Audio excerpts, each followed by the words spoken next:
of all, about water, the stuff that we need to survive. Now, in chapter 6, Jesus has already declared that he's the bread of life. He deals with the hunger that we have. He declared, I am the bread of life. Whoever comes to me will never go hungry. Now that is a great promise. And we know when we're feeding on Jesus, we're not hungry.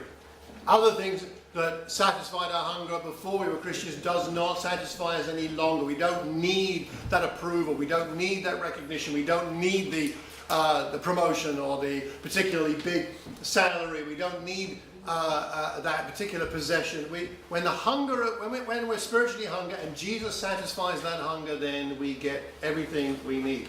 But he also says, whoever comes to me will never go hungry, and whoever believes in me will never be thirsty. So we're going to talk about thirst a bit tonight. Now, this is chapter 7 now. Chapter 6, hunger. Chapter 7, thirst. If anyone is thirsty, anyone, so that includes all of us in this room and everybody we know in the entire world. If anyone is thirsty, let him come to me. Let him come to me, and the typing is wrong in there, isn't it? There we go. Let him come to me, let him drink, who believes in me. As the scripture said, rivers of living water will flow from his heart. That's chapter 7, verses 37 and 38. Now, that's a different translation I've given you there than what you have in your Bibles. Let anyone who is thirsty come to me and drink. Whoever believes in me, as Scripture has said, rivers of living water will flow from within them. You see that? The plural? It'll flow from within them. Whereas, if you look at the actual Greek word, it's a singular word. It's from him. The water will flow from within him. And so the supposition is, although it's often translated them, what Jesus is talking about is not his followers, although that does ultimately happen. But he's talking about himself. He's talking about how the rivers of living water will flow from within me, from within his heart. Or actually a translation could be within, you can also translate that word womb or stomach or body. So it's coming deep from within him. It's part of him. And I think this makes the fact that Jesus is the focus of the living water flowing from him, ultimately flows to us and from us to the world, but it flows from him, makes better sense of the context that this happening during the Feast of the Tabernacles. Because water was a big theme of the Feast of the Tabernacles, and the water comes from the temple and ultimately you could say from God. And so the water is prophesied as being something that's going to be available to the whole world, but it has to come from Jesus. It comes through him, not through the temple, as was their expectations at that time. So the Feast of the Tabernacles, I've got a few scriptures on here. I think the references are on your handout. The Feast of the Tabernacles, which is happening as Jesus is making all these pronouncements, had a daily water ceremony. So every day they'd have the same ceremony. And what would happen is a priest processes from the temple to the south of the city, to the Gihon Spring, and there at the Gihon Spring they use golden jars. So this was very visually spectacular. You've got golden jars, and there a whole big choir, sings that first scripture, Isaiah 12 verse 3. With joy you will draw water from the wells of salvation. So a big choir is singing this while you've got golden jugs and priests and the crowd. And then the water is carried back up through the appropriately named water gate, followed by crowds carrying tree branches, and they're waving and carrying the tree branches, which represent the desert booths, because when they were traveling through the desert, they stayed in booths and made out of whatever materials they had. And they have citrus branches. They're waving those as well, because that represents the harvest. So you've got the harvest, you've got their desert wanderings represented. And then they shake these as they're going back up to the temple, crowds of them singing what's called the Hallel, which is Psalms 113 to 118. So they're singing 5 psalms, crowds, choir, waving these different branches, carrying the water back up to the temple. And once at the temple, the priest gets the water and pours it onto the altar. He pours it onto the altar while the crowd circle around it. So they're walking around in circles, round and round and round, singing, and the water's being poured on the altar. And they carry on singing. And on the 7th day of the feast, they did it 7 times. processing down to the Gihon spring, getting on the water, singing the Hallel, singing the branches and up and down and round and round, and 7 times, which is the number of perfection, of course. And they're doing this as partly as a prayer to God for rain in the autumn, because it's the autumn festival and it's a dry season, so they need some rain. So it's asking God to provide what they need, because it's a very dry land, and if you don't get the rain, you're in deep trouble in that part of the world. And there's also the idea of God giving them water from the rock is commemorated. So that's Numbers chapter 20 right there. And they remember the time that when they were in the desert, they were lacking water and God provided. And you know the story how there were 2 occasions. And once Moses obeyed God and spoke to the rock, and another time he disobeyed and struck the rock. But nonetheless, God provided the water they needed when they were in the desert. And so what they thought was, at the time of the coming of the Messiah, water will flow from the rock of the altar. So they saw the altar as being like the rock that accompanied them through the desert, providing them with water. And God is with them in the temple, and the rock of the altar will one day pour water out, and that will be when the Messiah comes, and all of what God has promised for Israel will come to fruition, and the Romans will be kicked out, and the glorious new era of Davidic kingdom and will come about again. There'll be the glory of the world, and God will be with them, and the world will recognize that. And so that's what they were expecting. And the prophecies in Zechariah and Ezekiel were part of that. These rivers coming out from the temple, coming down to the south side of the temple, south of the altar, half of the water flowing out of Jerusalem to the east of the Dead Sea, half to the Mediterranean Sea in the west, in the summer and in the winter, the dry season, and when you normally expect the rains and when you wouldn't expect the rains. This is what they're hoping for. This is what they're thinking. Just as God provided manna, God was going to provide this water. And so what we've got is a summary here of salvation, Isaiah 12. So salvation is being provided by the Lord, flowing from the presence of the Lord. Numbers 20, the rock going with them, that's symbolizing God's presence. And it's going to go to the whole world from the different directions, east and west, representing the whole world. And it's going to be providing great abundance, great abundant life. The mountains dripping with new wine, the hills flowing with milk. The ravines of Judah will be running with water. A fountain will flow out of the Lord's house and will water the valley of acacias. It's a vision of plentifulness. It's a vision of abundance. It's a vision of God is with us. And it's going to be glorious for us and the whole world. The thing is, Messiah has to trigger it off. Messiah has to trigger it off. And we're waiting. And they do this festival year after year after year, processing and singing and waving their branches. And 7 times on the 7th day, it's going on and on and on. And they knew that God was with them. They believed that. And Paul has this interesting insight in 1 Corinthians 10 when he talks about, he doesn't want you to be ignorant that our ancestors were in the cloud, passed through the sea, baptized into Moses. They ate the same spiritual food, drank the same spiritual drink, but they drank from the spiritual rock that accompanied them, and that rock was Christ. Now, from Paul's perspective, the revealed Christ that the Jews didn't recognize, but that rock was the Christ. Nevertheless, God was not pleased with most of them. Their bodies were scattered in the wilderness. Now, according to rabbis of the day, the way they understood this rock the water came from, this is according to not support much Paul, but those who trained him to be a rabbi, the idea was that the rock remained with the people throughout the wilderness. So that when the water came from the rock in the wilderness, and then they moved on, but the rock kind of went with them, because they needed more water, and they needed the presence of God with them. And so this is the idea. It wasn't a literal thing that really happened, but the idea was the rock came with them. And so Paul's playing on this idea of the provision of God being with them, and we have this provision now. The provision of God, the presence of God, the strength of God, what we need from God, so that we are not spiritually thirsty. We need not be thirsty because Messiah is with us. The drink that we need is what we now need and is what is available. And just to finish off this thought with Revelation chapter 22, then the angel showed me the river of the water of life, as clear as crystal. Don't you love a really clear stream or a pool?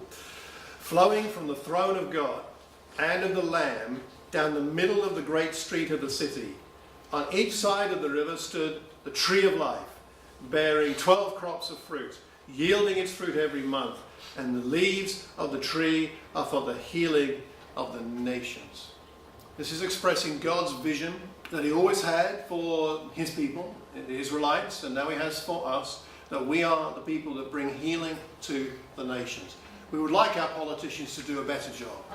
Although whether you and I would do a better job than them is probably debatable.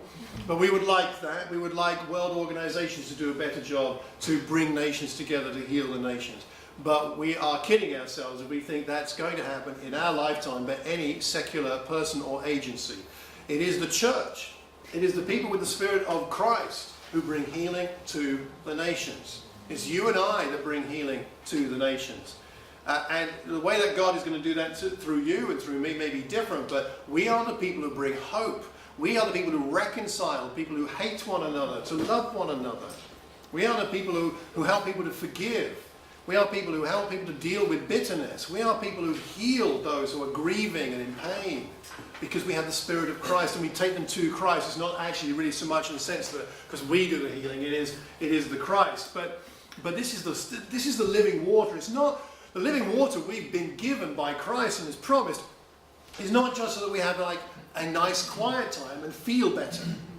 I mean, yes, when we spend time with God, of course, it changes us and transforms us and strengthens us. But it's much more than that. It's so that the living water that flows from Christ, that was expected to come from the temple, but of course Jesus replaces the temple. And so this water of life comes from him now. It flows from him in him, to us, and thus from us to this pained world that needs great healing. This is how it works. It's incredible that we've been given the privilege to be kingdom people who live as kingdom people, and thus, by the way that we live, we draw people to Jesus Christ. Amen. And we help people to heal. We're healers. We're all physicians of the soul. As you know, my wife's a GP, and it's a great privilege for her to have access into people's lives at a time of difficulty and pain to help bring healing to them. Well, how much more of a privilege it is for all of us that God shows us people and directs us into the paths of people who have great pain spiritually and emotionally in their lives, and we're able to bring them healing. Think about the healing that you can bring and provide on your street, the neighbours, the healing that you can provide in your village, in your town, in your workplace, in your family. We are the healers that God has provided for the needs of this world. So, our first point is centered on the idea of living water. We have that because of what Christ has given us. Secondly, moving on to light. We talked about water. Let's talk about light. This is chapter 8 and verse 12. Jesus spoke to the people. He said, "I am the light of the world. Whoever follows me will never walk in darkness, but will have the light of life." This is another great promise that we've been given, and we have light. Now, a few years ago, my daughter worked for a couple of years in Indonesia. And so our family holidays while she was living there were to go to Indonesia to see her and have a family holiday. We went to an island called Labuan Bajo, and there were some caves there which are celebrated in the area for some kind of mirror type effect in some cave deep down inside. It's apparently spectacular, and there are lots of very interesting bats in those caves, apparently. And Penny and I were a bit interested in bats. It's a long story, but we've looked after injured bats from time to time. When a colleague of my wife's, who was really into bats and stuff like that, and needed someone to help. Anyway, so we thought we'd go and have a look in this cave. And it was, if you know that part of the world, it's incredibly humid. It's hot and humid, and I don't handle that combination particularly well. I was feeling really tired and heavy. Start going into this cave, and of course in the cave it's cool. Oh, what a relief. It's so nice. But as we walked into the cave and the roof came down and it got narrower, I started feeling really claustrophobic. And the other people that were with us were fine, but I just really had a bad reaction to this darkness. And I got engulfed with this feeling of claustrophobia, and I had to get back to the entrance. And I was getting a bit panicked, and so I was kind of pushing people out the way, and someone complained. And my wife, I heard my wife's voice from a little further back saying, "No, he needs to get out, he's got claustrophobia." Oh, if everybody has to know, okay. I was pushing people out of my way. I wanted light, I needed light, I couldn't survive without the light. I would have done anything. I might have injured somebody if necessary. I was desperate for the light. We have been given the light of what life is all about. It's been revealed to us what the meaning of life is. It's been revealed to us how we can know God and be with Him forever. It's been revealed to us the consequences of sin and the blessings of righteous living. It's been revealed to us how to live. It's been revealed to us how to make a difference in this world. We've been given this light. How lucky we are. We've got to value the light. Be desperate for it. Be desperate for the light. We have nothing if we don't have this light. Again, on a temple feast, same feast going on at this time. You've got the water ceremony, but you also have this other ceremony going on at the same feast. Towards the end of the first day of the Feast of Tabernacles, people went down into the court of the women, one of the courts in the temple, and there's some golden lamps there, and there are 4 golden bowls on each lamp and 4 ladders by each bowl because they're up high, and then 4 young men who are from the priestly group of youths have jugs of oil in their hands, and they go up and pour them into the individual bowls, and then they light them with wicks made from discarded trousers of the priests. So that's recycling, I guess, repurposing. So I don't know if I really want anybody's discarded trousers, but I guess if you're going to do anything with them, burning them is a good idea. So very smart. And these bowls were in this area, and it's because it's on the hill. And you could see this all over Jerusalem. And the light spread all over the whole city. It was a city of light in a dark time. Because in that part of the world, some of us come from parts of the world, and we've been places where there is no residual light. What they call we're like from a town. You can see the glow. There's a word for it. Light pollution, that kind of thing. There's nothing like that. So it's either darkness or it's light. And the light spread and cascaded all over Jerusalem through this feast. And then they celebrated the light. I love how Jewish people celebrate things. I mean, they must be some of the most celebratory type people I've ever met. When you read about the feast, and they still do this kind of stuff today. And while this is going on, you've got the light everywhere, and then men who are known to be pious. So these are like, upstanding men, and they're known to be pious, and for their good works, they would dance in front of these bowls that were lit with torches in their hands. And they'd sing and dance songs and praises. And the Levites, they had zithers and harps and cymbals and trumpets and other musical instruments, and they stood on 15 steps corresponding to the 15 psalms that were connected with this. And this happened every night of the feast, and the dancing and singing went on all night. All night. You're holding your torches, dancing around, these pious men, dancing around all night. And it was what people tried to do when they went to this festival is to not sleep at all. Like for the whole time. So they'd be up every night dancing away. It's said that, it was recorded that Rabbi Simeon ben Gamaliel, who was the son of Gamaliel who's mentioned in the Bible, he danced with 8 lighted torches without any of them touching the ground. Now how he held 8 torches and danced and sang, I have no idea. But it's this kind of celebration that's going on, that God is our light. And they were celebrating as much as they could. And at the end of this, it ends with 2 appointed priests slowly descending the steps and to the court of the women. And then at the door of the temple, one of the doors of the temple, they turn towards the main part of the temple. So they've been walking away from it. They turn back towards the temple, which is the source of all the light, you could say. They turned back towards it, and they said this each night.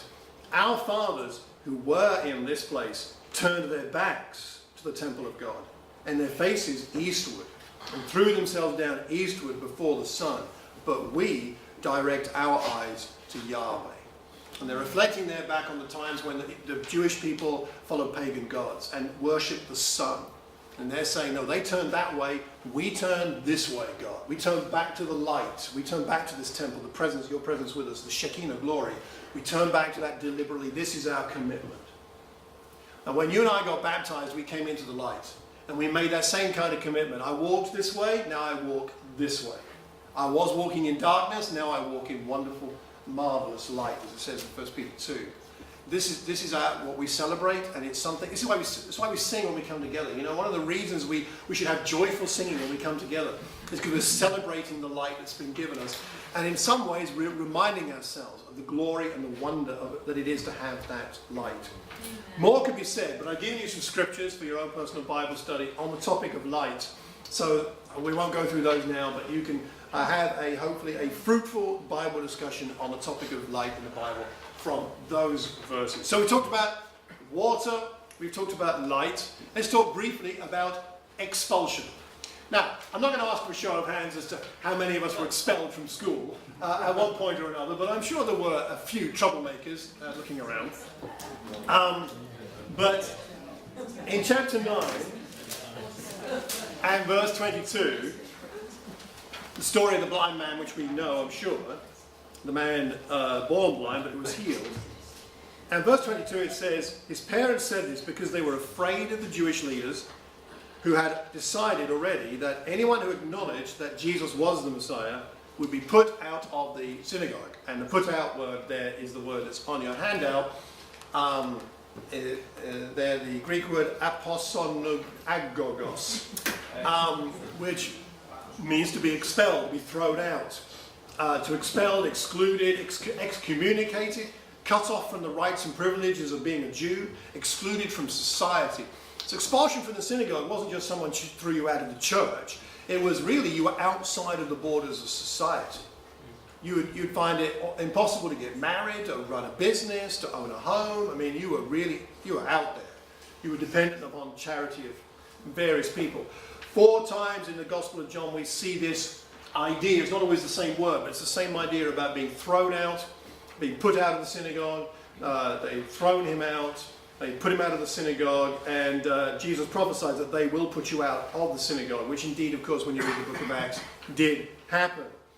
The reason I bring this up is not to do a long study on it now, but to say, when you read something like this, you realize the Gospels were written for the early church. Yes, they're written for us, but they're written for the early church. Why do we have so many references to this in John's Gospel?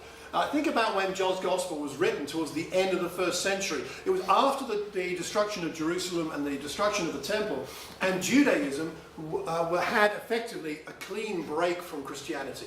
Up until that time, the Roman Empire saw Christianity as a subset of Judaism. But after the temple, it was very clear these two things are now very different.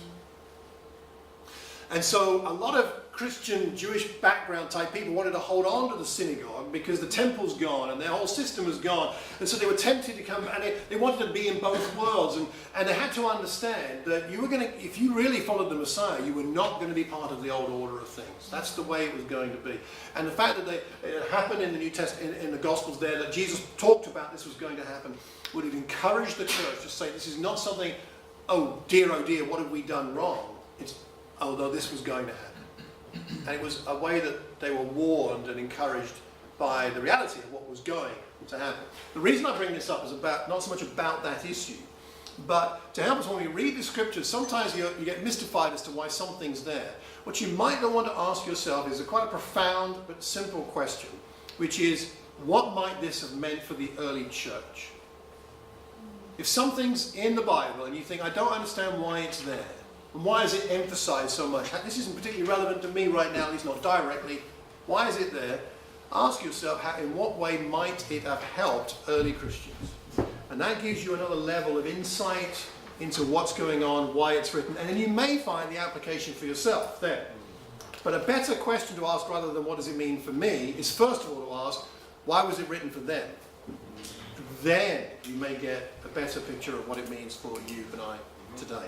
So that's the reason that's in there. I'm going to finish. We're talking about the voice. The voice, not the program, but the voice of the shepherd from John chapter 10. The voice is emphasized in chapter 10. Not only that Jesus is the good shepherd, but his voice and what he says. much more, his voice is much more than words. When you say, why not just trust my words? And yes, we do trust the words of Jesus, but what we find in this passage is that the voice of Jesus is what the sheep follow. Not the words of the shepherd, but the voice of the shepherd. Voices create different reactions in us. Some pleasant, some not so pleasant. But I like hearing my Father's voice on the phone. When I hear my Father's voice, it's a voice I know I can trust. Instantly I feel safe. And I'm 58 next month, and I've been hearing his voice, and his voice has been a voice of integrity and a voice I can trust for 58 years.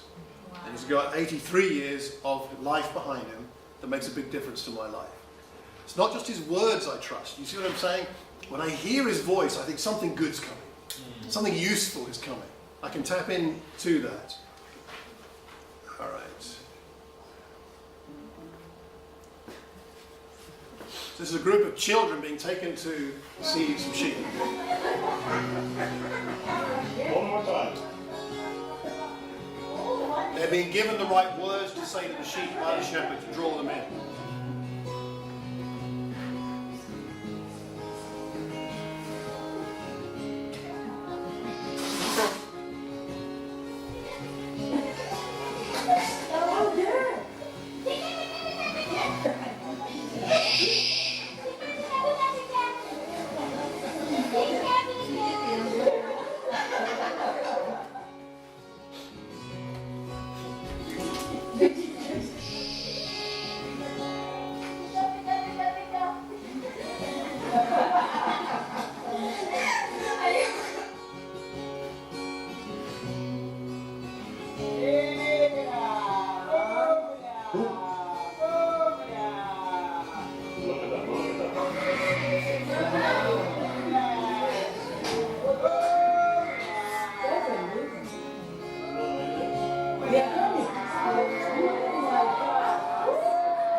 Sheep following the shepherd. The sheep responding to the shepherd's voice. Not just his words, but his voice. So all I want to say on this point, and there's a lot we can say, but I'm going to let us think about it, is as we grow as Christians and get more mature as Christians, it should be that we learn better to recognize the voice of Jesus in our lives. Not just his words. His words don't change. But when we need the voice of Jesus in our life to help us to be wise, to help us to be more like him, then surely part of our aim of being a Christian is not just to know the Bible better, though we should do that, but to know the voice better. Guidance from God is something we can't put into a box and scientifically analyze. I'm not suggesting that everything that could be of God is of God. There are limits, but it's trying to understand his voice and hear it more accurately. As someone said, obviously, God must guide us in a way that would develop spontaneity in us. The development of character rather than direction in this, that, and the other matter must be the primary purpose of the Father. He will guide us, but he won't override us. That fact should make us use with caution the method of sitting down with a pencil and a blank sheet of paper to write down the instructions dictated by God for the day. Suppose a parent would dictate to the child minutely everything he is to do during the day. The child will be stunted under that regime. The parent must guide in such a manner and to the degree that autonomous character, capable of making right decisions for itself, is produced. God does the same. There are a lot of decisions we make in a day, in a week, that are not directly, there's not some scripture that makes it obvious what to do. We still need Jesus is with us all through that. We still need his wisdom and his guidance. He won't dictate to us, but as we learn better to hear his Spirit at work in us, his voice in us, he'll give us wisdom and guidance as to know what to do. 3 things briefly that'll help, and these are on the handout, so I'm not going to go into them now, but 3 things that make a big difference to hearing his voice more clearly over time. The first is knowing the scriptures well. His word is a lamp for our feet, a light on my path. God's will never contradicts God's word, which is why we need to know the word well. And when you read a book that you know by someone well, you hear the voice. Don Jacoby is a friend of mine. When I read books written by Douglas Jacoby, I can hear his voice in the writing. And as we get to know Jesus better, there's something about that as we read God's word, it speaks to us more powerfully. As we read the Bible more, we get to hear God's voice, and that helps us in lots of areas. The second thing that helps us to hear God's voice and Jesus' voice clearly is friends. Friends help us because they have different experiences of Jesus compared to you and I. My reference here is 1 Samuel 3, where the young Samuel, the boy, is spoken to by God. He doesn't know it's God. He keeps going to Eli, waking Eli up in the middle of the night. Eli, what's all this about? Eli's like, go back to bed. After the 3rd time, Eli says, oh, it must be God speaking to you. Do whatever he tells you to do. There's something about companionship and friendship with each other that helps us to discern the voice of Jesus in our own lives. I haven't got time, but I did do a podcast you can listen to where I talk about how Penny educated me and how to discern the voice of a tawny owl. And I don't understand these things, but I was out for a walk and you can hear the owl. There's the female, right? So that squeak and then the hoot, that's the male and the female. I happen to know that now because Penny taught me. She taught me how to recognize the different voices of an owl. We can help each other to discern the voice of Christ. And the 3rd thing that helps us is simply time.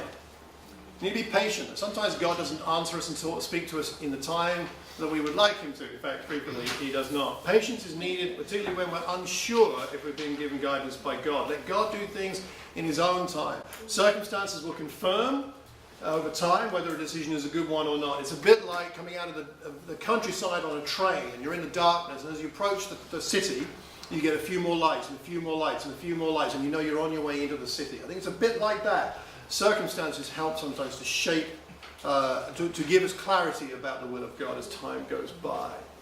Right.